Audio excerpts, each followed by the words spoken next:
gracias a todos y a todas por venir. Sí, bueno, lo hemos planteado como una charla entre los dos, un poco parecido a pues, el formato entrevista, sin ser una entrevista formal, pero bueno. No, una charla entre dos amigos. Una charla entre dos amigos, porque el año pasado hicimos un evento que tuvo muy buena acogida y luego la gente, pues sí que es verdad que preguntaba en la biblioteca, nos lo contaba Raúl, nos lo contaba también Esther, ¿no? Los trabajadores de allí, pues que mucha gente se acercó preguntando pues si iba a volver, porque se quedaron con dudas, cosas que, pues curiosidades que todavía pues no querían saber y que no tuvieron la oportunidad. Entonces, pues hemos dicho, venga, pues hacemos un formato así un poquito más informal, de contar curiosidades, vamos a dividirlo en 3 bloques, va a ser todo pues en torno a, como digo, curiosidades, anécdotas de una labor que yo creo que es fascinante como es la de detective privado, muy alimentada por la literatura y el cine, ¿no? Y entonces vamos a dividir 3 bloques en los que le voy a hacer algunas preguntillas, Óscar nos va a contar cosas muy interesantes. Un bloque un poquito va a ser un formato más contexto histórico, anécdotas históricas, otro bloque un poquito en torno a la figura del detective y otro bloque en torno a experiencias personales de Óscar en su labor como detective. Entonces, bueno, Óscar, si quieres añadir algo antes de empezar. Sí, hacemos un doble salto mortal. Y el doble salto mortal es en cada bloque, en esas preguntas que me vayas a hacer, pues que puedan preguntar ellos también. De modo que podemos hacer algo como muy interactivo, como algo muy ameno en este sábado por la mañana, ¿no? Totalmente. Eso es lo primero. Lo segundo, 1000 millones de gracias a ti, Isma. Siempre por tu confianza en mí y por lo fácil que lo pones todo, que es una maravilla trabajar contigo. Gracias a Raúl, gracias a Alcázar San Juan, gracias a todos vosotros por estar aquí en ese sábado por la mañana, que me encanta. Tenemos un regalo para ellos. Hay una condición, ¿no? Nada más. Exacto, sí, tiene que aguantar hasta el final esta chapa para que le demos una chapa del podcast del loco del fondo. Sí. Porque, bueno, Óscar, ya lo ha dicho muy bien Raúl, es el director y presentador de un podcast que se dedica a la divulgación de todo lo que tiene que ver con la labor del detective privado. El loco del fondo, historias de detectives de verdad, es un podcast que podéis encontrar en Spotify, en iVoox, y donde tengo el placer de participar en la sección de detectives de ficción, hablando un poquito de la figura de detective en el cine. Es una de las más esperadas cada mes. ¿Sí? Sí, la gente siempre me lo dice y además que es de las que la gente más disfruta. Porque él es un experto en cine y suma esa profesionalidad que tiene y esa experiencia de criminólogo y amante en cine. Yo le llamo cariñosamente el cinéfilo de la Mancha. Sí, entonces, bien, habla siempre de una película, de 2 películas, pero siempre desde su punto de vista de criminólogo. Entonces, tienes una manera de comunicar que me encanta. Bueno, pues muchas gracias. Bueno, empezamos la entrevista. El título es una de las cosas que quería comentar con Óscar porque efectivamente es de Baker Street a Biblioteca Miguel de Cervantes. Sí. Es un título que propusiste, que me parece muy interesante. Baker Street, todo el mundo lo conoce por Sherlock Holmes, pero ¿cómo has hilado, cómo has relacionado Baker Street Biblioteca Miguel de Cervantes? Bueno, Baker Street es donde es un domicilio ficticio. La calle existe, lo que no existe es el número de la calle. Por curiosidad, nada más. Tú sabes que se reciben una media de 5.000 cartas todos los años en Baker Street 221, en la dirección del Museo de Sherlock Holmes. Todo el mundo preguntando cosas o planteándole casos pensando que Sherlock Holmes existe de verdad. Y entonces, buscando un título, os propuse como 3 o 4 alternativas y este me pareció muy curioso. Históricamente, La Mancha es una cuna de grandes detectives, que luego hablaremos de ellos. Y me pareció pues una metáfora curiosa, ¿no? Al transportarnos desde Baker Street con Sherlock Holmes aquí a la biblioteca de Alcázar de San Juan y si puestos a elegir un personaje, ¿no? Ya que se llama Biblioteca Miguel de Cervantes, hay uno de los descubrimientos que he hecho hace poco tiempo. Y uno de los descubrimientos que he hecho hace poco tiempo fue con un escritor que se llama Juan Eslava Galán. Entonces, Juan Eslava Galán, mi mujer Ana, en la Fundación Rafael Pérez Estrada, en Málaga, tuvo una charla, una entrevista con él, ahora como un mes aproximadamente. Y él, sabiendo que era detective privado, me dijo: Óscar, toma nota de algo que te voy a decir. Apunta esta frase: Adrígualo Vargas. Adrígualo Vargas era un detective privado que tenía Felipe II. Investiga por ahí, Óscar, que te va a gustar esta historia. Y yo me quedé sorprendido, porque Isma, no te puedes ni imaginar lo que disfruto cada vez que se me mete algo en la cabeza y puedo investigarlo. Estaba deseando estar a solas para ponerme a buscar quién era este hombre. Y este hombre se llamaba Francisco de Vargas y Medina. Francisco de Vargas y Medina era un consejero que tenían los reyes católicos. Cada vez que los reyes católicos le proponían un caso, vamos a decirle, sensible, que confirmara algo, que verificara algo, siempre acababan con la frase: averígüelo Vargas. Esa frase se empezó a emplear a nivel de la sociedad y se empezó a hacer como muy común. Y ese modo de decir, por ejemplo, tú me preguntas, Óscar, ¿quién va a ganar el partido de fútbol de esta tarde?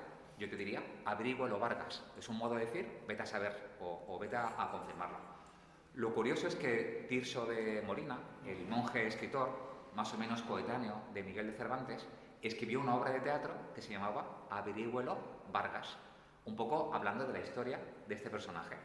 Y es el símil más o menos que he encontrado para poder decir ese de Baker Street a la biblioteca Miguel de Cervantes, ¿no? Para hablar de Francisco de Vargas y esa frase que es averígüelo Vargas. Lo cual invito a que todos un poco podamos empezar a reutilizar esa frase, que se ha utilizado hasta hace muy poco tiempo. Hasta principios del siglo XX era muy común utilizar esa frase. De hecho, es muy común en Argentina o en República Dominicana el seguir utilizando la frase averígüelo Vargas. Ya sabéis de dónde viene la historia. Ah, pues bueno, pues primera curiosidad que nos apuntamos. Pues averiguaremos entonces. Siguiendo un poco con curiosidades así dentro del campo más histórico, hace poco se estrenó en cines la película de Los asesinos de la luna, de Martin Scorsese, que adaptaba la novela de David Grant, un tipo que investiga hechos históricos del pasado, que por un dato curioso, David Grant estudió las extrañas circunstancias que rodearon a la muerte del máximo experto mundial en la figura de Sherlock Holmes. Hizo un trabajo de investigación muy interesante. Qué bueno. Pues este tipo escribió el libro de Los asesinos de la luna y en su capítulo 5, la película, como digo, de Scorsese se inspira en el libro, en el capítulo 5, que se llama Los discípulos del diablo, para referirse además a la figura del detective, porque decía que detective es una palabra que procedía del latín detectar, que significaba levantar el techo y que había una tradición dentro del acervo cultural que había por aquel entonces, de las tradiciones y demás, que decía que el diablo mandaba a sus esbirros a que levantaran los techos de las casas para espiar a las personas, y de ahí viene lo del detective como discípulo del diablo. Me resultó muy curioso porque en el libro se hace referencia a dos datos que creo que son muy interesantes, que nos por encima, porque creo que a todo el mundo le va a gustar. Si ve la película, lo va a poner en contexto, y si no, pues oye, como datos curiosos para explorar un poquito. Hace referencia a los hombres de Pinkerton, dentro de ese contexto de los detectives privados, y hace referencia a una figura que es William J. Burns, que además aparece en la película. Si la veis, pues ya tenéis ahí un poco de contexto cuando vayáis a verlo. Entonces, me parecen dos datos interesantes, un poco que nos hables un poquito, también para animar a la gente a ver la peli, al cine, que siempre es una buena... Pues mira, has mencionado lo que yo diría que son los Beatles y los Bee Gees del mundo del detectivismo. Vamos a decir que la profesión de detective privado empieza aproximadamente en el año 1820-1830. Y hay dos grandes escuelas. Está la escuela que viene de Estados Unidos, que ahora hablaré de ella, y la escuela de Francia, que es de la que vive España. Como luego vamos a hablar de eso, me centro en la de Estados Unidos. Sí. En Estados Unidos tenemos dos grandes iconos. Alan Pinkerton, que siempre que lo busquéis en Google os va a aparecer como que es el primer detective privado. No es cierto, no es el primer detective privado. Es el primer detective privado con una agencia, vamos a decir, referente de lo que podría ser hoy un gran despacho de detectives privados. Pero estás hablando de los dos grandes, gigantescos despachos. Cuando te hablo de gigantescos despachos, es que la cuna de Estados Unidos eran delegaciones prácticamente por todo el país entero, cosa que en Francia y en España no ocurría eso. Las agencias eran agencias locales que lo que hacían era colaborar con otro tipo de detectives, otros despachos. Pero en Estados Unidos tenían grandes delegaciones. Cuando digo grandes delegaciones, eran con muchos empleados, con edificios propios de detectives privados. Alan Pinkerton, de origen escocés, y William J. Burns, de origen irlandés. La profesión de detective privado en Estados Unidos tiene algo que en España también tenemos, pero de momento no lo estamos explotando. El detective privado en España, además de las investigaciones por temas privados, que luego hablaremos, nosotros podemos hacer lo que se llaman vigilancias no uniformadas. Es decir, si nosotros vamos a un gran centro comercial, un detective privado puede estar merodeando entre el público, pero no puede llevar uniforme. Es la condición, no puede llevar uniforme. En Estados Unidos eso también lo hacen, pero es todo lo contrario. Pueden o no pueden llevar uniforme. De modo que el gran negocio tanto de Alan Pinkerton como de William J. Burns, uno desde Los Ángeles y otro desde Chicago, era la protección de personas y la protección de lugares.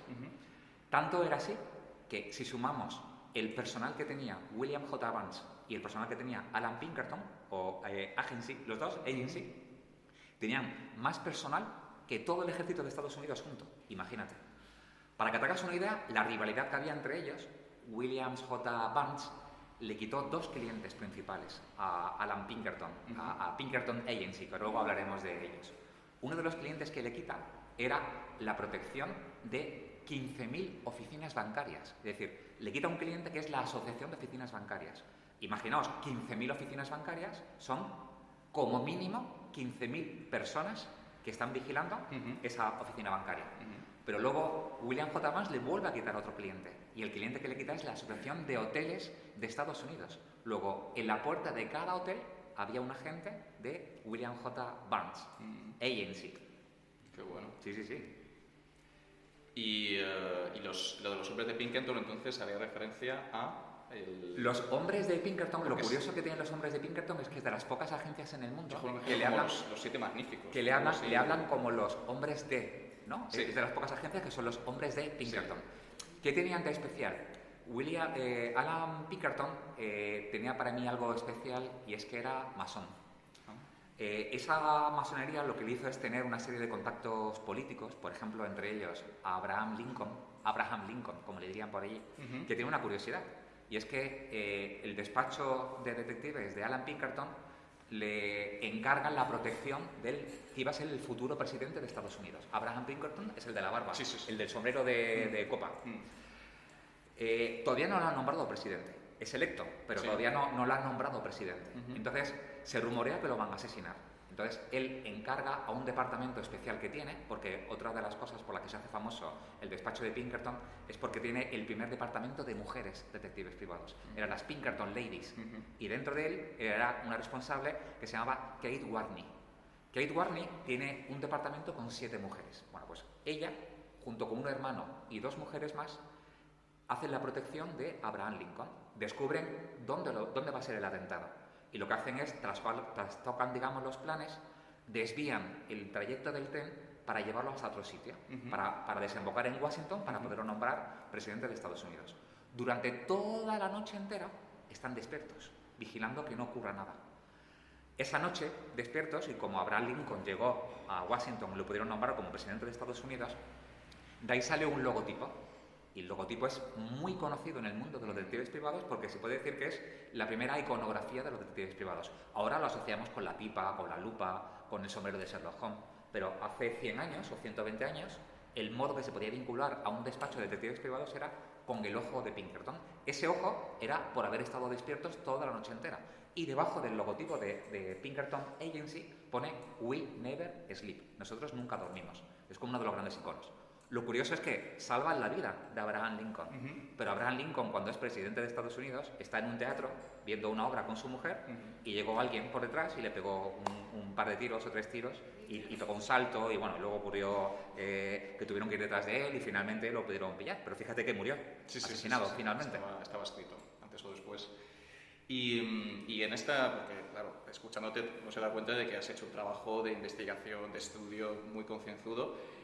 En ese estudio que vas a las fuentes originales, las estudias, las analizas y descubres cosas. Entiendo que has descubierto un montón de cosas, datos que desconocías totalmente. ¿Cuál ha sido el gran descubrimiento que has hecho dentro de ese trabajo de investigación en la preparación del podcast, los libros, las publicaciones, etcétera? Un descubrimiento que hayas hecho, que te haya sorprendido y que, bueno, pues... Mira, la investigación, cuando tú investigas, la gran diferencia entre lo que investigo para mi trabajo, ¿no? Porque es un encargo de un cliente, que las investigaciones que puedo hacer, digamos, vamos a decirle desde un punto de vista de ocio, ¿no? O para saciar, digamos, mi curiosidad, es tremenda. Primero, cuando descubres un personaje y empiezas a tirar de ese personaje y empiezas a descubrir cosas de él. Hace un mes descubrí un personaje que se llama James J. Arms, ¿no? Se llamaba Jaime Armas, porque es de origen mexicano. Luego cambió su nombre y se lo puso anglosajón. Falleció hace 2 años con 85 años. Pero era un detective privado que desde los 12 años le explotó una caja de dinamita y tenía 2 garfios en las manos. Entonces se hizo un detective súper conocido. Fue actor de películas, piloto de helicópteros, piloto de aviones, tenía un zoológico con más de 30 animales distintos, una casa enorme, un despacho, nada más el despacho donde él estaba su escritorio, podía ser como todo el salón este entero. Entonces, cuando se te mete un nombre y empiezas a tirar de él y empiezas a descubrir cosas, eso te produce una sensación, me la imagino muy parecido a cierto tipo de estupefacientes, vamos a llamarle así. Pero para mí uno de los grandes descubrimientos fue Ramón Fernández Luna. Ramón Fernández Luna, de los dos grandes iconos que tenéis en La Mancha, uno es Ramón Fernández Luna, que ahora te hablaré de él, y el otro es Eugenio Pérez Troya. Entonces, Ramón Fernández Luna fue uno de los primeros responsables de la brigada criminal que había en Madrid. Origen policía, como luego hablaremos, los primeros despachos de detectives, muchos eran ex policías, pues él era un policía brillante, con una cabeza privilegiada. De hecho, en una época en la que se empiezan a llevar las técnicas de Bertillon, por ejemplo, de Alphonse Bertillon o de Edgar Lombard, tenía su propio despacho, un laboratorio con fotografías de criminales, con toda una colección de huellas de manos, hasta maniquís tenía. Entonces, cuando empiezas a tirar de él, claro, como estás hablando de un detective privado de los años 20, años 30 del siglo pasado, es relativamente sencillo encontrar periódicos digitales y poder investigar sobre periódicos que existieron y que están digitalizados y que es relativamente sencillo el poder investigar. Luego te explicaré la diferencia entre lo que es relativamente sencillo de investigar en un periódico antiguo y lo que no. Luego lo vemos, que os lo voy a contar. Pues este señor en concreto, la vida que tiene es que sería fantástico el poder hacer una serie de cualquier plataforma porque sería brillante. Bueno, entre todos los grandes crímenes que él mismo investiga y entre todas las técnicas de investigación que tenía, pues en aquel tiempo había un criminal buscado en el mundo entero que se llamaba Fantomas. Fantomas, no el de los cómics, este se llamaba Fantomas. Era un tipo que no te puedes ni imaginar. Era un tipo que llegaba a los hoteles, enamoraba a las mujeres de un alto nivel económico y luego era capaz de robarle. Bueno, pues el modo de cómo es capaz de perseguirlo prácticamente por todo el mundo entero. Claro, hoy, en el año 2023, decir que persigues a alguien por todo el mundo entero, pues lo ves relativamente sencillo, ¿no? Coges un vuelo rápidamente, Vueling, voy a Estados Unidos, cojo... Pero claro, tú te puedes imaginar en el año 1920 cómo perseguir a un criminal prácticamente por todo el mundo entero, ¿no? Con barcos, con aviones, con tren. ¿Y cómo llegó a atraparlo? Pues a mí me parece brillante. Entonces, el ir tirando, el ir investigando y encontrarte con ese tipo de situaciones es lo que yo te decía que te produce algo muy similar, posiblemente a un estupefaciente o un bienestar de otro tipo, ¿no? La diferencia, perdóname, a nivel de investigar, que es algo sencillo, ¿no? Es que hay periódicos que están digitalizados de modo que tú puedes buscar por palabras. Entonces, más o menos es relativamente sencillo el encontrar por palabras algo que esté contenido dentro del periódico. Pero te encuentras con otro tipo de periódicos que están digitalizados de modo que es como si fuera una imagen. Entonces, es texto, pero tienes que leerte el periódico entero, todas las páginas enteras para encontrar lo que estás buscando. Maravilloso, maravilloso. Dentro de este contexto histórico introductorio que hemos hecho, ya que lo has planteado tú antes, si alguien tiene alguna preguntilla que quiera un poco explorar, que quiera preguntarle a Óscar. Sí, esto es vamos a pasar otro bloque. Entonces, bueno, si alguien, pues de todo lo que ha comentado, tiene alguna curiosidad que quiera... A mí se me ha planteado una curiosidad. Sí. Lo que estoy escuchando, ¿qué diferencia existe o qué línea invisible o no invisible entre un detective y un espía? Brutal. Bueno, ¿No sentís espías? No, y además te digo, nos molesta un poco, no por ti, es normal, porque si buscas en la RAE un sinónimo de espía, te va a decir investigar, y si buscas un sinónimo de investigar, te va a decir espiar. Pero te digo que a los detectives privados lo habitual es que los periodistas, cuando están hablando de una noticia en concreto, pues suelen utilizar la palabra los detectives espían a los empleados de una empresa. ¿Cuál es la principal diferencia? La principal diferencia es que un detective privado siempre trabaja para un cliente, siempre.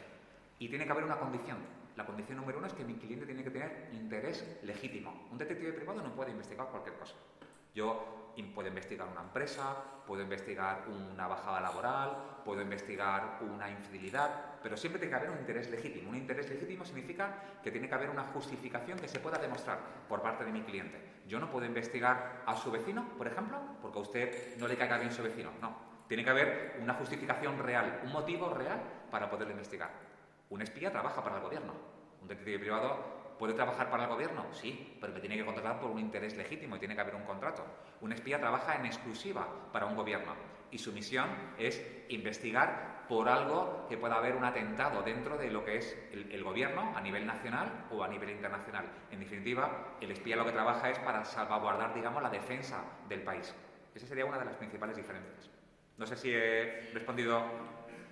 Sí, un espía no sé si tiene licencia o tiene potestad para llevar un arma. Un detective privado en España, la potestad que lleva para poder llevar arma es la misma que puede llevar cualquiera. Es decir, yo puedo tener arma, pero para eso me tengo que sacar una licencia. Y la licencia no se la dan a cualquiera. ¿Puedo tener una licencia deportiva? Seguro. Pero una pistola, un detective, pues igual que si fuera un fontanero. Es decir, tengo que demostrar que mi vida corre peligro por algún motivo y por ese sentido tendría un arma, ¿no? En este caso. Y centrándonos en el detective, ¿cuáles serían las grandes virtudes o características que habría que destacar? Ya sean, o sea, para ti, ¿cuáles son las herramientas o virtudes que ha de tener un buen detective? Yo te diría una, paciencia. Paciencia. Una fundamental. Otra es observar. Cuando te digo observar, no te digo mirar, te digo observar. ¿Qué diferencia habría entre observar y mirar? Esto es una pesadilla que está mirando muchas veces. Mi mujer lo sabe bien porque estamos viendo una película y soy capaz de parar la película 20 veces. Porque me di cuenta de que la hora que está detrás del reloj en el salón no es la misma que tiene en el móvil, que a lo mejor ha salido la hora en un momento dado. O están desayunando y él está comiendo un croissant y de repente la escena siguiente ya no está el croissant por la mitad. Me di cuenta de pequeños detalles. Qué maravilla ver una película contigo, ¿no? Sí. Ya te digo, soy una pesadilla total. Soy un rollo. Para muchas cosas soy un rollo y esta es una de ellas. Cuando veo la película. La paciencia y la observación. Sí, te diría que esas dos. Aparte te podría poner esmero, curiosidad. Pero así a grandes rasgos. Sí. Paciencia y observar. Sí. Luego, sí es cierto, pero que imagino que es como todas las profesiones, tú vas como limando un colmillo. Es el colmillo se va como perfilando. Y yo no he educado mi observación, te prometo. Yo no he hecho un curso de observación, pero es a medida de los años, como poco a poco, he ido alimentando pues ese punto especial a nivel de observar o de darme cuenta de detalles que no me había dado cuenta, ¿no? Por ejemplo, hace poco tiempo vimos una serie. Pues sale el personaje por una calle y salimos por una calle de Madrid, ¿no? Y entonces mi mujer me dice, ¿esta es la calle no sé qué? Y yo digo, espera un momento. Entonces me di cuenta que el personaje está pasando por una... Yo, claro, tengo que parar la película. La paro y justo en ese momento sale un restaurante, ¿no? Pues yo cojo y miro el nombre del restaurante en Google, porque sé que no es un restaurante que han creado a nivel de decorado. No es un estudio cinematográfico, sino es una calle de Madrid real. Como el restaurante existe, lo veo en Google Maps, que el restaurante existe. Está en Valencia. No, está en Madrid, pero veo cuál es la calle de verdad. Ah, vale. Sí. Vale. Ese soy yo. Y el detective, ¿cuál dirías, por ejemplo, en cine, a mí que la gente que le gusta el cine, ¿no? Pues mira, por ejemplo, dices una época dorada del cine donde se hicieron grandes películas y que hay que siempre explorar porque es maravillosa, pues la década de los 20 o la década de los 30. En el mundo del detectivismo, ¿cuál crees que sería esa época dorada? Que, por ejemplo, alguien que quiera estudiar la figura del detective o que quiera leer sobre detectives es ineludible. Tienes que, sí o sí, irte a esa época, irte a ese país o a esa... ¿Cuál dirías que es la gran época dorada? O la que da para más pelis, series, todo. A mí me gusta mucho... Verás, nuestra gran primera regulación es el año 1951. Hasta el año 1951, y hay que decir que hay países del mundo donde la profesión no está regulada todavía. En España la tenemos regulada, luego hablaremos de ella. Antes del año 51 la profesión no está regulada. ¿Eso qué te permite? Te permite que una de mis condiciones ahora mismo, por ejemplo, respondiendo a la de los espías, nosotros no podemos investigar un asesinato. Un detective no me puede contratar para investigar un asesinato. Pero antes del año 51, cuando la profesión no estaba regulada, pues yo podía investigar un asesinato, o un crimen, o un secuestro, o podía investigar lo que se llamaban delitos públicos. Es decir, en aquella época tampoco existía la Agencia de Protección de Datos, ni tampoco existía una regulación muy estricta que tenemos en España. De hecho, la profesión en España podemos estar muy orgullosos porque hay que estudiar 3 años para tener un título propio, que es el de detective privado. Tenemos un organismo que nos controla, que es el Ministerio del Interior, y el organismo se llama Seguridad Privada. donde tenemos grandes limitaciones. Ya no solamente es que no podemos investigar según qué tipo de casos, sino que estoy muy regulado porque tengo que tener un libro de registro, hay un montón de fuentes a las que no puedo acceder. No por ser detective privado puedo acceder a una serie de fuentes. Lo normal en España, esta última generación de detectives privados, no somos ex policías, entonces no tengo contactos en la policía, no es como es en Estados Unidos. En Estados Unidos lo habitual es que suelen tener una relación muy especial y muy estrecha con la policía. ¿Por qué? Porque han sido detectives privados, porque han sido policías anteriormente. De hecho, en Estados Unidos es muy común cuando intercambias tarjetas de visita con un detective privado de Estados Unidos, de Nueva York, por ponerte una ciudad, es muy común porque para ellos es una garantía de éxito. Ponerte en su tarjeta de visita, pues he sido ex inspector, ex FBI, ex comisario. Es como una garantía de éxito. Entonces, si tengo que elegir una época, posiblemente elegiría los años 20 y los años 30.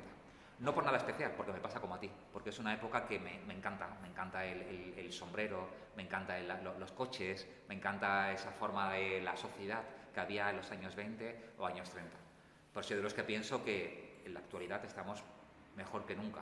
Si bien somos un número quizás inferior al que hemos sido en otras etapas de detectives privados, somos menos de 2.000 detectives. Esto no entiendo por qué. Somos muy pocos detectives privados en toda la España entera. Menos de 2.000 es nada. O sea, hay trabajo de sobra. Lo que ocurre es que esto también es un tema que podríamos hablar. Quizás la gran mayoría de los detectives se dedican a aseguradoras y se dedican o ponen el foco en el mismo tipo de clientes. Pero teniendo en cuenta que somos los únicos que podemos aportar datos personales de una persona física, podemos investigar a una persona física y nuestro informe está exento de la Agencia de Protección de Datos. Pero claro, tiene que haber una condición y la condición es que tiene que haber un interés legítimo por parte del cliente. Entonces, si tengo que elegir una época soñada, me iría a los años 20. ¿En Estados Unidos o en todo el mundo? Bueno, ya puestos a imaginar, ¿no? Vente conmigo a Estados Unidos, nos vamos los dos, ¿no? Sí, sería genial, sería maravilloso. Pero lo cierto es que creo que estamos en el mejor momento, ¿no? A nivel de tecnología, a nivel de herramientas, a nivel de... prácticamente desde mi ordenador puedo hacer una gran cantidad de búsquedas que antes tenía que ir físicamente a un sitio. Hace 40 años, mi padre, dueño de la empresa y fundador de la empresa, para ir a un registro de la propiedad, para conocer si alguien tenía propiedades o no tenía propiedades, tenía que ir presencialmente a un registro de la propiedad. Si mi padre estaba en Málaga y el registro de la propiedad estaba en Alcázar de San Juan, una de dos, o contactaba con alguien que fuera de Alcázar de San Juan o tenía que desplazarse desde Málaga. Hoy en día, desde una página web, yo puedo consultar directamente el nombre de esa persona y obtener la nota simple o un informe comercial. Antes, para obtener un informe comercial, una de dos, o lo encargaba a alguien o tenía que desplazarme presencialmente a una empresa para ver la superficie, los empleados, la actividad. Hoy en día, por internet, puedo tener un informe comercial al momento por el registro mercantil. Vale. Bueno, quiero hacer una pregunta, a ver. Sí, es a propósito de los delitos que no podéis investigar. ¿Por qué hay delitos que no podéis investigar? ¿Por la propia naturaleza del delito? No, es por la ley que nos lo dice así. O sea, dentro de las reglas que tenemos una serie de derechos y una serie de reglas. Dentro de las reglas que tenemos, no podemos investigar un delito público. O sea, primero podemos desarrollar esta frase. Para que sea algo un delito, un juez tiene que decir que es un delito. Pero nosotros podemos hacer una investigación y se supone no, debemos hacerlo así. Si me encuentro con ese delito, tengo que parar la investigación y tengo que comunicar a la policía. Y es la policía la que me va a decir, ¿puede usted continuar con su investigación o no puede continuar? Pero dentro de las reglas que tenemos, alguien no me puede contratar que se ha hecho. O sea, ocurre que por ejemplo, la chica de Pizarra, una niña de Málaga, que era una niña, está con los padres, la niña se escapa con 3 añitos, 4 añitos, se pone a andar por la vía del tren y la niña muere y aparece muerta al día siguiente.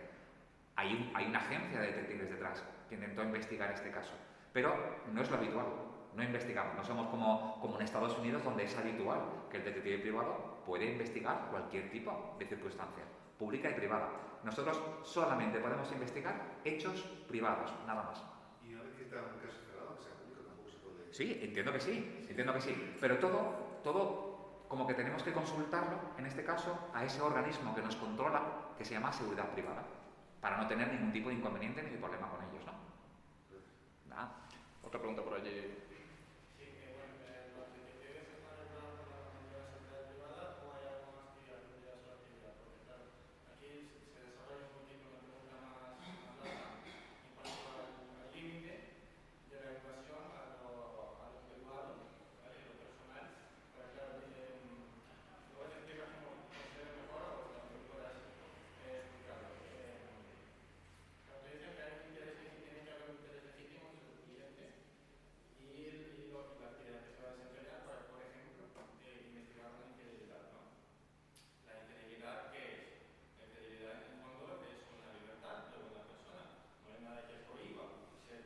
No. Para investigar este hecho hay que, a lo mejor en algún momento dado, invadir la privacidad de la otra persona a la que se va a investigar. Este hecho se justifica solo de cara al cliente, es decir, vale, yo te lo investigo por las medidas que surjan o que sean pertinentes, de la forma que yo, o sea, de forma que yo pueda demostrar lo que tú me estás pidiendo, pero la responsabilidad va a ser tuya de cara al posible litigio, ¿no? Un procedimiento judicial. Es decir, ¿cómo se justifica o hasta qué punto puede llegar la investigación privada invadiendo y sin invadir lo que es el derecho privado? Vale, creo que todo lo he entendido, es que el sonido no llega muy bien. Sí, aquí. sí, la pregunta yo creo que te está haciendo... Sí, creo que la he entendido. Ahora tú me ayudas si no la he entendido bien, porque han sido varias circunstancias. Nosotros, efectivamente, ahora mismo pertenecemos al Ministerio del Interior. Y dentro del Ministerio del Interior pertenecemos a un organismo que se llama Seguridad Privada. Dentro de Seguridad Privada están los escoltas, están los directores de seguridad, están los guardas rurales y están los vigilantes de seguridad y los detectives privados. Lo cual, si lo pensáis, no tenemos mucha relación con ellos ni mucha vinculación. Nosotros llevamos muchos años pidiendo que quien nos controle no sea el Ministerio del Interior, sino quien nos controle sea el Ministerio de Justicia, porque en nuestros informes lo habitual es que se aportan como prueba en un juicio, es lo habitual. Por eso uno de los clientes potenciales que tenemos los detectives privados son los despachos de abogados. Son los que nos piden investigaciones para poder aportar una prueba dentro de su informe o dentro de su procedimiento judicial, y es el juez el que nos llama para ratificar nuestro propio informe. Esta era la primera parte de la pregunta. Cuando un cliente nos viene, nosotros debemos de pedirle que justifique ese interés legítimo. Es decir, si un hombre o una mujer acude a nosotros para intentar pedirnos una investigación sobre su pareja, si le está siendo infiel o no, en principio debería de demostrarnos que realmente es su pareja o no es su pareja. Es decir, para que veáis esa diferencia de lo que es el interés legítimo, nosotros esa investigación en concreto no la podríamos hacer si fuera su expareja. Si fuera su expareja, no puede pedirnos un informe para decir: quiero saber si la madre de mis hijos o el padre de mis hijos está saliendo con alguien o no, porque no hay un interés legítimo. No, ya ha dejado de ser su pareja. Esa investigación en concreto sobre una infidelidad solamente la podríamos hacer si quien la pide es una de las dos personas que forman parte de lo que es el matrimonio. No podríamos hacerlo, por ejemplo, si el que pide la investigación es el padre de uno de ellos, ¿no? Quiero saber si mi yerno le está siendo infiel a mi nuera. No, eso no es interés legítimo. Solamente es la pareja, porque tienes razón. Claro que tienes totalmente la libertad y no hay ningún delito en ser infiel. Pero sí hay un daño que es mi pareja. Entonces, lo habitual dentro de un código, ¿no?, de la sociedad donde estamos es que seas fiel, ¿no? Lo has dicho de algún modo en ese matrimonio que has tenido, sea por lo civil o sea por la iglesia, ¿no? No sé si te he respondido a la pregunta. Sí, no. Ahora, como tenemos, después vamos a tener un turno de preguntas, hacemos la repregunta, continuamos un poquito... Es que a lo mejor hay algo que antes no había oído. A ver, bueno, sí, venga, pues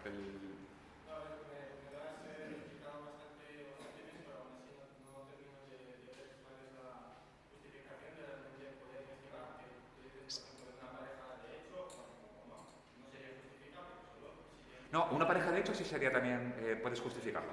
No es un matrimonio, pero es mi pareja.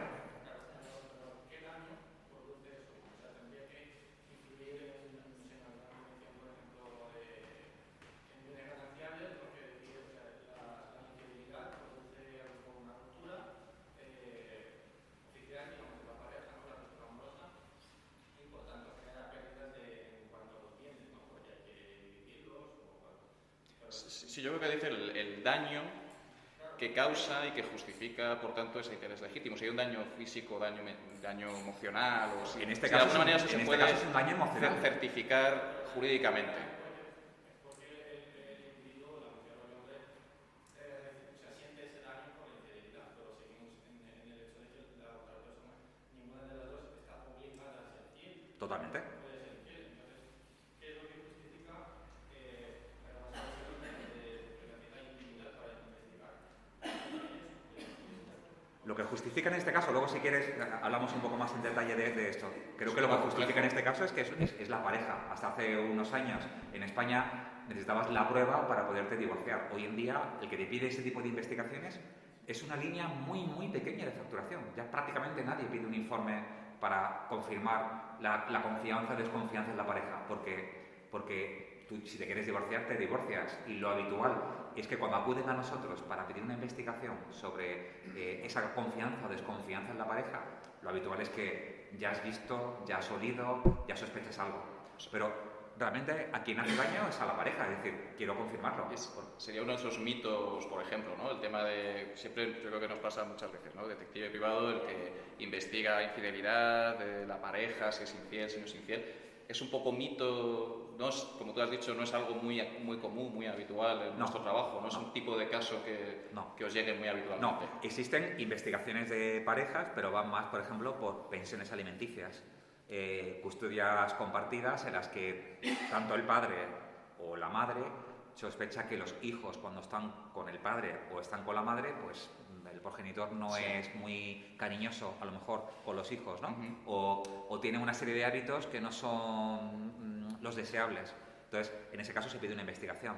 A la hora de una pensión compensatoria, hay veces que a lo mejor el padre dice, yo no puedo pagar más de esto, es que me va muy mal económicamente. Y entonces es habitual que nos piden un tipo de investigaciones donde puedes detectar la actividad realmente que tiene, puedes intentar hacer un seguimiento tanto a la madre como al padre y ver que a lo mejor está yendo a restaurantes que son de alto nivel, que conduce coches de alto nivel, que tiene una serie de gastos que no tienen nada que ver con los ingresos que él está intentando decir para no pasar una pensión compensatoria a sus hijos, ¿no? Entonces, eso sí es muy habitual, pero las investigaciones de temas de infidelidad, no. Y volviendo un poquito hay una sección en el podcast que a mí es de las que más me gusta, que es la de Detectives por el Mundo. Óscar hace una investigación también pues, sobre las características, las condiciones de los detectives en diferentes países, a veces países que son impensables que puedan tener detectives, porque probablemente nunca hemos relacionado a países como Perú o como con un detective privado, ¿no? Generalmente nos vamos a Estados Unidos, en España pues porque hemos hecho ahí la película del crack y tenemos un poquito también de idea, pero es lo normal, ¿no? Que nos resulta como un choque. Y en esa sección, en Detectives por el Mundo, me gusta mucho por eso, porque cuentas las condiciones de trabajo que tienen, su código deontológico, su legislación, cómo se integran dentro de... ¿Cuál sería el país que a día de hoy tiene, digamos, el detective privado tiene mejores condiciones, o tiene una mejor consideración, tiene más ventajas o más facilidades para hacer su trabajo, tiene más competencias? Y digamos el otro lado, todo lo contrario, donde los detectives tienen muchas restricciones, es casi imposible, ya no tienen casi ninguna... ¿Cuáles son esos dos países? Mira, sobre la primera parte, en todos los países del mundo, en todos, por raro que sea, o sea, no hay países raros, perdóname la expresión, por difícil de imaginar, sí. En todos los países del mundo existen investigadores privados y detectives. Otra cosa es que hay países donde la palabra detective privado o investigador privado no se puede utilizar, como China. ¿En China hay investigadores privados? Sí, pero no pueden decir que son investigadores privados o detectives, porque es un régimen especial que tienen que hablar de consultor, inteligencia, etc. Cuando tú me preguntas cuál es el país donde mejores condiciones hay, yo diría, ¿en qué sentido? Yo te diría, un país donde es relativamente sencillo ser detective privado, uno sería Estados Unidos. Es relativamente sencillo. Haces un curso, pagas unas tasas, un formulario, un pequeño examen y eres detective privado. Muy importante las fuentes de información, ¿vale? Por ejemplo, a mí me encantaría poder tener acceso a antecedentes penales, no por capricho, sino me encantaría que un cliente pudiera decirme, Óscar, ¿puedo conocer los antecedentes penales de alguien? Pues claro, ¿por qué no? Quizás la mentalidad que tenemos, la mentalidad que hay en Estados Unidos es una mentalidad mucho más abierta a nivel de lo que es información. Si yo soy director de un departamento de recursos humanos en Estados Unidos y te voy a contratar a ti como director, te haría firmar un documento que te diría, Ismael, vas a firmar un documento y voy a pedir antecedentes penales sobre ti. Y tú no tendrías inconveniente, porque en principio no tienes nada que ocultar. Y yo mismo podría consultarlo. En España, por ejemplo, tenemos muchas limitaciones en ese sentido. Luego, ya tenemos dos en Estados Unidos. Uno es lo relativamente sencillo, que es ser detective privado, y las fuentes de información que tiene, que son mucho más accesibles de las que podemos tener. Vehículos que una persona pueda tener, antecedentes penales, historial laboral, dónde ha trabajado una persona, historial de todas las viviendas donde ha estado.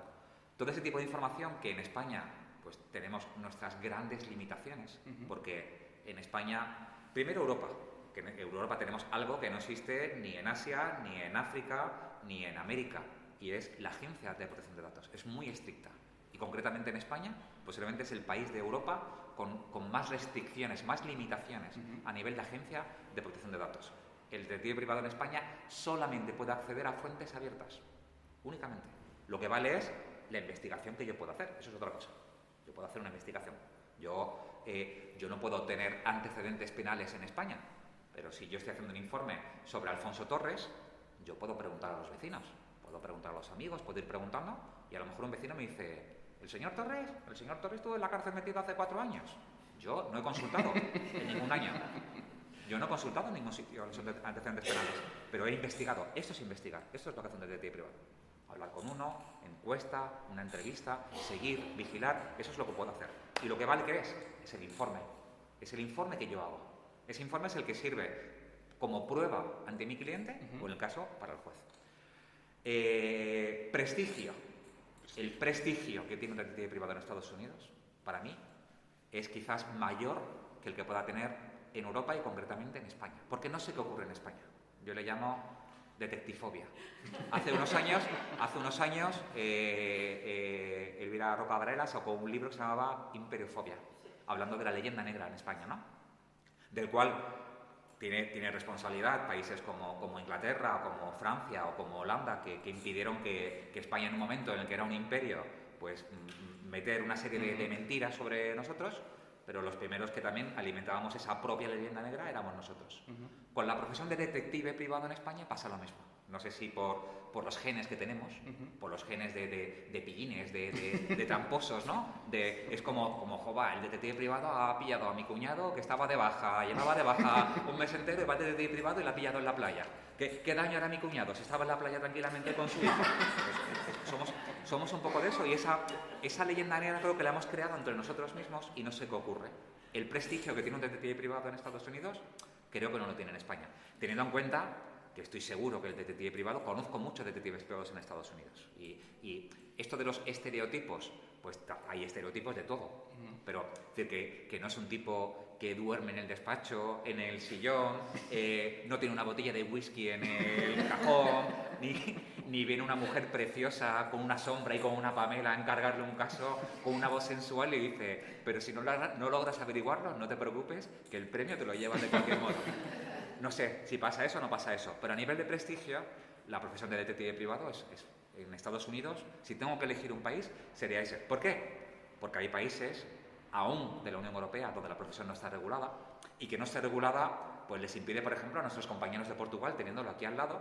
En Portugal solamente tenemos que ser socios de la asociación para ser detectives en Portugal. Tú y yo vamos a Portugal, nos inscribimos dentro de la asociación y somos detectives privados. Pero nuestro informe no se puede aportar, por ejemplo, como prueba en un juicio. Cosa que en España tenemos un prestigio. O sea, en España me duele la boca de decirlo y me siento súper orgulloso. Somos el país, un referente en el mundo entero, porque hay que estudiar 3 años de carrera. No hay ningún país, bueno, ahora sí, Italia y Rumanía están detrás para estudiar esos 3 años. Luego, el prestigio que tenemos el detective privado en España a nivel de juzgados, ¿no? De sentencias. En cualquier portal de jurisprudencia metéis la palabra detective privado y todos los días hay decenas de juicios donde el detective privado acude como testigo, ¿no? Para testificar o para ratificar su informe. Pero sin duda, si tengo que elegir un país, iría a Estados Unidos por las fuentes de información, por el tipo de cliente, porque puedo investigar delitos, porque puedo hacer cosas que no puedo hacer en España, ¿no? Y aquí en España, pues también el cine lo ha alimentado mucho, ¿no? Esa relación que el detective privado puede tener con las fuerzas y cuerpos de seguridad, ¿no? Con la policía, muchas veces las películas también con los periodistas, con los fotoreporteros y demás, ¿no? Un poquito hablarnos de la relación que tenéis con las fuerzas y cuerpos de seguridad y con qué tipo de departamento, sección dentro de, no sé, Policía Nacional, Policía Judicial, Policía Local, Guardia Civil, lo que sea, tenéis normalmente más contacto. Yo te diría que cordial. Cordial. Ahí me quedo, ¿vale? Sería cordial. Existe una vía que se llama Red Azul.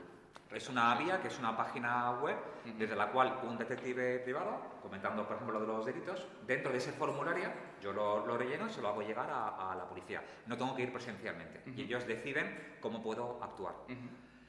Nos encantaría que la policía en muchas ocasiones nos pudiera ayudar pues, en obtener un tipo de información interesante. Por ejemplo, el tema de los antecedentes penales, pues en muchos casos para nosotros sería fundamental. ¿Por qué? Porque en muchos casos nos llega un cliente que nos dice, mire, señor, es que tengo un cliente que es un deudor.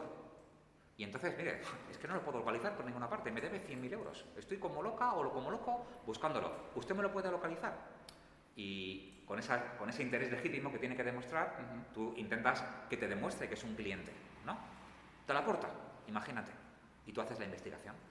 Y ahora resulta que haces la investigación, le estás aportando un domicilio y ahora resulta que hay una orden de alejamiento, por lo que sea. Y yo no lo sé. No tengo acceso a eso. Es decir, creo que hay tecnología suficiente hoy en día para que podamos, como detectives privados, poder acceder a según qué tipo de información, siempre que exista un código, puede haber una huella, un certificado digital que te está vinculando como detective privado, donde puedes incluso indicar cuál es el expediente del cliente, que no se pueda consultar cualquier cosa. Pero ahora mismo eso no lo tenemos. O sea, no es como en Estados Unidos, que el detective privado llama por teléfono a Johnny le coge el teléfono, en medio de un montón de ruido con teléfono sonando, dime, hombre Mike, ¿qué tal? Hola Johnny. Necesito que me hagas un favor, cuéntame lo que tú quieras, para eso estamos. Necesito que me puedas mirar eso, tomo nota, no te preocupes. ¿Lo tienes? Eso no existe en España. Esa una. Dos, creo que existe un gran desconocimiento por parte de la policía incluso de lo que es la figura de detective privado. Eso nos ocurre en muchos congresos donde acuden representantes de muchos organismos de Mossos d'Esquadra, de Policía Nacional, de China, como invitados dentro del congreso, pero sí nos encontramos con muchísimos casos donde la policía no conoce la labor del detective privado. De hecho, ¿qué nos ocurre? Imagínate que tú estás vigilando con un coche. Tú estás mirando desde tu portal, desde tu ventana, y te encuentras a un detective privado que está dentro, que hay un coche, y lleva 8 horas el coche ahí debajo. Y tú te enfadas un poco, te mosqueas, y por la mañana llamas por teléfono, policía, mire, es que hay un coche toda la noche ahí entera. Si la policía va y pregunta en el coche, hola señor, ¿usted qué hace aquí? Soy detective privado. Hay muchas veces que la policía dice, ¿detective privado? Oh, no me digas. Sí. No, y no entiendo un poco la función o la actividad que pueda tener. Entonces, creo que hay un gran desconocimiento por parte de la policía de lo que podemos o no podemos hacer. Entonces, quizás es una labor por parte del colectivo o por parte nuestra de intentar formar exactamente qué es lo que podemos hacer como detectives privados, ¿no? Y un poquito de salseo en cuanto a tu experiencia como detective, ¿cuál es, ha sido algún caso que hayas llevado, que te hayan mandado alguna vez, que te hayas supuesto algún tipo de conflicto, o casos especialmente graves que te hayan llegado? ¿Algún caso que nos quieras contar que te hayan marcado? Mira, este caso es un caso de una señora de Madrid. Es una señora de Madrid que vive en Madrid, pero bueno, me quedo ahí. No quiero dar, para no cortar detalles, por lo que sea. Vaya que esta señora es una señora de Madrid, pero ella es una abuela. La investigación está muy preocupada porque el interés que tiene ella es sobre su nieta, ¿vale? Que tiene nombre de Flor. No voy a decir el nombre, pero vamos a ponerle Flor. Es el nombre de la flor. El principal problema que hay es la hija, es decir, es la hija de esta señora, madre de la niña que tiene nombre de Flor. La hija de ella es una chica que tiene 30 y tantos años. Es alcohólica, es drogadicta y es muy caprichosa, por circunstancias de la vida que no vienen al cuento. Desde hija única, el padre fallece muy joven, la madre le da todos los caprichos y uno de los caprichos que tiene es que me quiero quedar embarazada. Y era todos los días, mamá, me quiero quedar embarazada, me quiero quedar embarazada. Y ella pensaba que esto de quedarse embarazada tenía que pagarle por un laboratorio que se pudiera quedar embarazada. No tenía una pareja, ¿vale? La madre no paraba de fotografiarle, porque la hija tenía problemas de alcohol. La madre me enseñaba fotografías que la veías tirada totalmente en la cocina con botellas de alcohol o totalmente drogada. Y en ese estado, la madre, por no escucharla o por contentar a su hija, accede a pagarle la insanización, digamos, ¿no? Entonces, la chica se queda embarazada y justo cuando se queda embarazada conoce un chico. Un chico que en vez de llevarla por el buen camino, todo lo contrario, alentaba ese mal camino todavía, ¿vale? De modo que la niña pequeña va creciendo, pero la niña pequeña va creciendo en un entorno donde tanto su madre como la pareja de la madre están continuamente alcoholizados y drogados. De modo que la abuela desde el inicio pues toma parte en el asunto y se queda con la nieta, intenta intervenir. Bueno, hay amenazas, peleas, digamos, físicas, ¿no? Entre la madre y la hija. No con la pequeña, más con la madre y con la hija. Bueno, es en este momento donde la abuela me contacta. Y la abuela me contacta con la siguiente idea. Lo que quiere es quedarse con la nieta. Lo que quiere es demostrarle a un juez, mi hija no tiene las condiciones de ningún tipo para quedarse con su propia hija. Y yo me quiero quedar con mi nieta. Lo cual, aparentemente para alguien sensato sería lo normal. Diría, no hace falta juicio. Pero la hija decía que no. La niña me la quedo yo. Con un nombre de flor me la quedo yo. La abuela me contrata para lo siguiente. Lo que quiere es poderle demostrar a su hija que la pareja que tiene no es la adecuada. Y de ese modo que pudiera desencadenar en decir, la pareja que tengo no es la adecuada, voy a llevar una mejor vida y lo mejor que me puede pasar es estar con mi madre y estar con mi hija. Vale.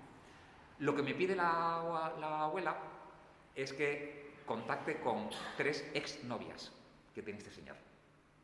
Yo no sé cómo, pero ella conoce el nombre de las 3 exnovias. Y yo contacto con ellas. Lo que me pide es que yo contacte con ellas para tener una pequeña entrevista para que me cuenten él cómo era. Y yo pues utilizo un subterfugio es un argumento. Claro, yo no le digo que soy detective privado y que le llamo para investigar, no le cuento esto. Yo le llamo para algo muy distinto. Y las 3 acceden y las 3 me cuentan, no te puedes ni imaginar. Todo. Él maltrata físicamente, es un vago, es alcohólico. Las 3 mujeres coinciden en esto. Yo todo lo plasmo dentro de un informe. Y el informe yo se lo hago llegar a mi cliente. Tú entiendes que existe una confidencialidad. Es decir, que ese informe no es solo para tus ojos como James Bond, pero es un informe confidencial. Bueno, pues esta mujer, este informe, no solamente lo comparte con su hija, lo comparte con su yerno y ¿qué ocurre? Lo que ocurre es que el yerno, cuando ve el informe y ve que las 3 exparejas que ha tenido han hablado de él de ese modo, pues claro, habla con ellas. Y entonces, no sé de qué modo, una de ellas, error mío, cuando hago la llamada, me detecta el móvil. Entonces, claro, una de ellas me llamó por teléfono, no para desearme un feliz cumpleaños, ni que me fuera muy bien la conferencia de Alcázar de San Juan. Pero claro, ella me había contado algo en un momento en el que ella pensaba que estaba contando algo a alguien para algo concreto, realmente no me estaba mintiendo, me estaba hablando de una expareja. Pero claro, yo no le dije la verdad, yo no le dije la investigación me la está encargando la abuela de la niña, etc. Para mí ese fue un mal rato. Sí. ¿Y algún misterio sin resolver en tu trabajo? Misterio sin resolver. Casos así. Te diría uno que especialmente película. me duele, es el de Madeleine, que fueron de manera indirecta, no fui yo, pero fueron compañeros de detectives privados que fueron contratados y no descubrieron, digamos, se quedó como un caso no resuelto. Y especialmente me ha dolido porque me impliqué mucho al ser de Málaga, es la niña de Pizarra. Es un caso lleno de misterios vacíos. El conocer a los padres y el ver a los padres te rompe el corazón. También hay detectives privados detrás y que tampoco consiguieron absolutamente nada. Lo habitual, en mi caso, muchas veces cuando te contratan para una investigación, pues hay un presupuesto y llegas hasta donde llegas. Hay ocasiones en las que no puedes llegar hasta más. Y ese no llegar hasta más, pues es una pequeña frustración que puedes tener, ¿no? Hace 2 años sí me contrató una madre para encontrar una historia también un poco especial, ¿no? Historias especiales es que es increíble el mundo en el que vivimos, la verdad. Porque muchas veces cuando ves una película, lo que no sabes es que la realidad muchas veces supera lo que es la ficción. Esta madre pues llevaba casi 8 años sin ver a sus 2 hijos, lo cual ya te es extraño desde el principio, ¿no? Entonces los hijos no estaban en redes sociales, no tenían teléfono, los niños voluntariamente querían vivir con el padre y yo no logré encontrar a los hijos, por más que quise. O sea, moví la tierra y debajo de las piedras, pero llega un momento que llegas hasta donde tienes que llegar, hasta donde puedes llegar. No puedo llegar a más. No tengo, como te decía antes, no puedo acceder a cámaras de seguridad. Un detective de Estados Unidos sí, solo tiene que llamar a Mike, pero yo no. Ya no. Llevamos una hora. Yo voy a dejar para no... Si alguien quiere ya pasar al turno de vuestras preguntas, como veis, esto podríamos estar aquí un buen rato más, pero bueno, tenemos tiempo limitado, entonces pues os animo a que hagáis preguntas sobre todo lo que ha hablado, que nos ha contado un montón de cosas. Estoy seguro de que más de uno y una le ha surgido... Mira, Miguel. Sí, a mí me surge una pregunta. No sé si se puede establecer un ranking de lo que hay que investigar. ¿Cómo sería el ranking de las principales... ¿Investigaciones? Sí, de más o menos... ¿De casos reales te refieres? Sí, primero infidelidades... Vale, sí. Por ejemplo... De los casos más comunes a menos... A mí se me ocurre el espionaje industrial. Sí, es uno de los... Eso era muy común en los años 80, en los años 90. Eso ahora mismo ya no se llama espionaje industrial, le llamamos casos de propiedad industrial. De estos cada vez hay menos, pero los hay. Pero ahora mismo... Un top 5 de los casos más recurrentes. Top más 5 yo te habituales. diría todo lo relacionado con informes de solvencia. Informes de solvencia es, yo soy una empresa y tengo un cliente que es otra empresa que ha desaparecido y me debe 200.000 euros. Entonces, por favor, localízame la empresa o el administrador o búsqueme solvencia para decidir si inicio o no inicio un procedimiento judicial sobre ellos. Eso sería otro. Otro tipo de caso, no te diría, yo lo voy a nombrar, pero no sé el orden tal cual. Es búsqueda de herederos. Estamos haciendo muchas investigaciones ahora mismo en búsqueda de herederos. Son viviendas, digamos, que quedan de algún modo vacías, son activos que quedan vacíos. Detrás hay un titular que ha fallecido y una entidad financiera o una agencia de gestión de activos quiere quedarse con esa vivienda, con ese activo. Entonces contrata a una agencia de detectives privados para que localice a los hijos, ¿no?, a los herederos posibles de esa persona que haya podido fallecer. En tercer caso, diría localización de testigos por parte de un despacho de abogados. Y se va a iniciar un procedimiento judicial y es necesario que acuda alguien presencialmente como testigo. Otro te diría todo lo relacionado con bajas laborales, porque las bajas laborales durante muchos años ha sido algo muy exclusivo de las agencias aseguradoras, que nos han pedido muchas investigaciones a los detectives privados, pero ahora lo están pidiendo las empresas privadas, los departamentos de recursos humanos nos están encargando ese tipo de investigaciones. ¿Y una baja qué es? Pues una baja es el señor Antonio Jiménez, que dice que está de baja porque trabaja en un call center haciendo llamadas y no puede hablar. Y el tipo lleva 5 meses sin poder hablar. Y le haces un seguimiento o una vigilancia y lo encuentras a lo mejor en un karaoke de noche cantando. Son cosas que parecen, pero que son cosas que son totalmente ciertas, que son cosas que ocurren, ¿no? Todo lo que sea relacionado con picaresca, no olvidéis que el Lazarillo de Tormes escribe en España. Hace muchos años, o sea, llevamos muchos años de adelanto en todo lo relacionado con lo que sería picaresca, ¿no?, en ese sentido. Y luego, yo sí haría una gran diferencia entre lo que sería particulares y todo lo que es el mundo del particular, ¿no?, de custodias compartidas, de compensaciones, de investigaciones de rutinas de hijos. También se hace mucho de esto. Mire, mi hijo está estudiando en Salamanca, le estoy pagando todos los meses 600 euros para que pague el alquiler. Yo quiero saber mi hijo qué es lo que hace de noche, por ejemplo, ¿no?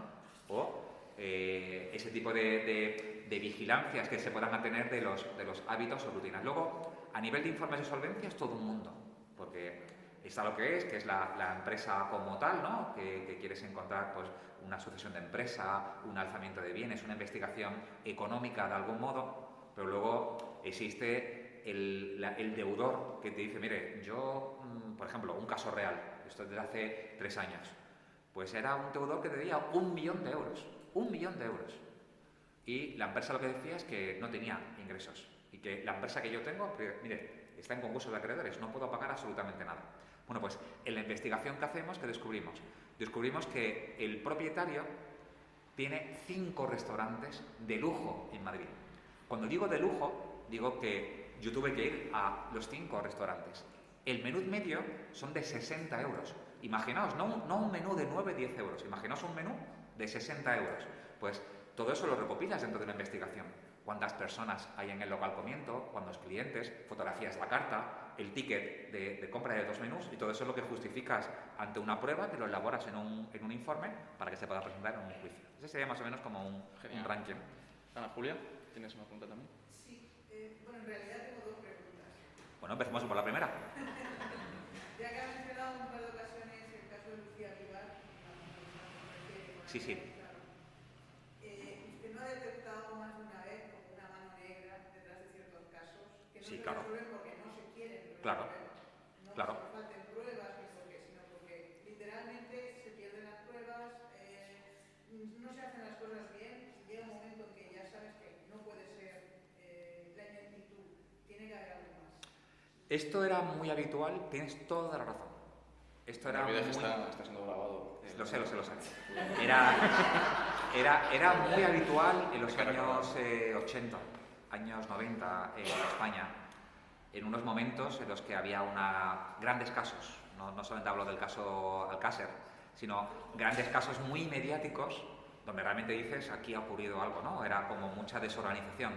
Parece un poco como Pepe Gotera Otilio a nivel de policías, ¿no? Parecía como que ni a propósito podían salir las cosas tan mal. Claro, lo que no entiendes es que eso ocurra en pleno 2021 o 2020, con la tecnología que hay, con una gran organización, con una gran comunicación entre todos los cuerpos y fuerzas de seguridad del Estado, donde la policía investiga casos mediáticos que a veces podemos estar muy orgullosos de lo que se hace. Pero sí es cierto que hay casos como este en concreto, donde ocurren una serie de negligencias que no puedes llegar a entender cómo pueden llegar a ocurrir. Este sería uno que tienes toda la razón. Todo es una cadena de negligencias que no sé por qué.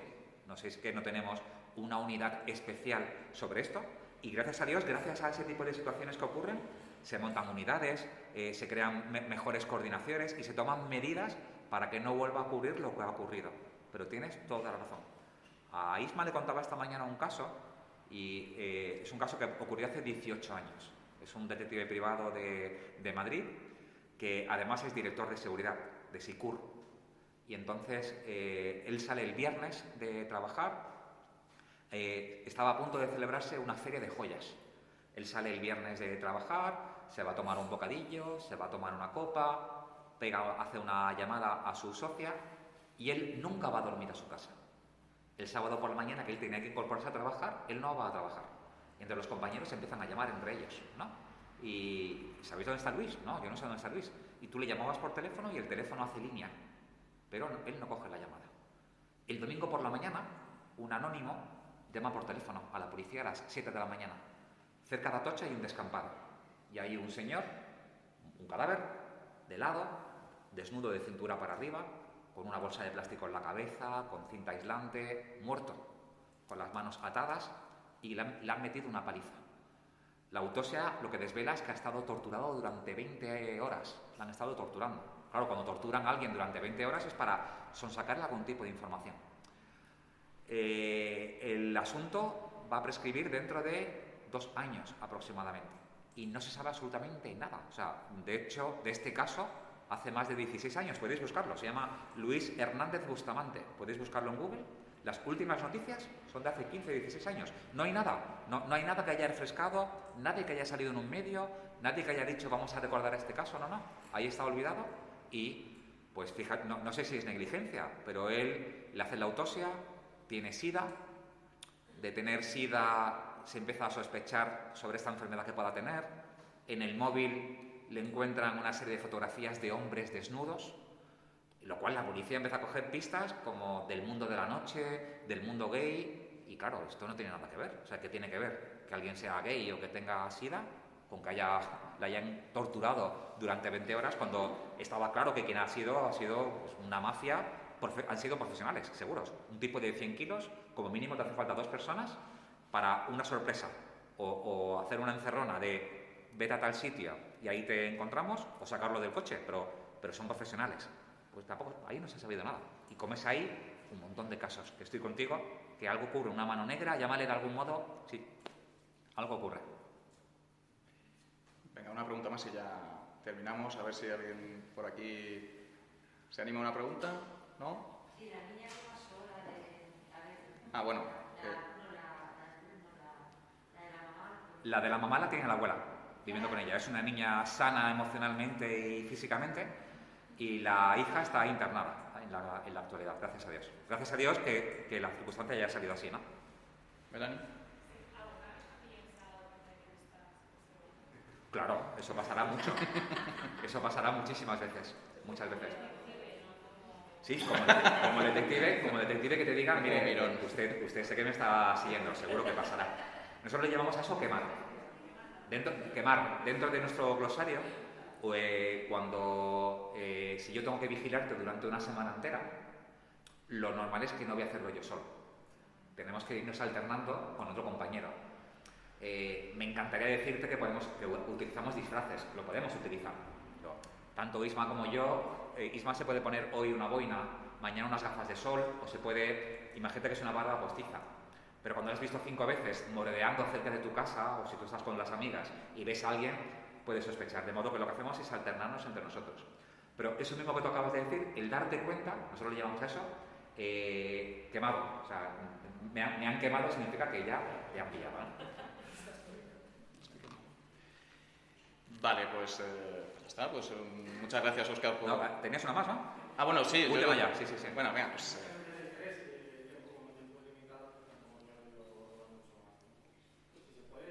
Venga, Venga, pues última. rápido, telegráficamente.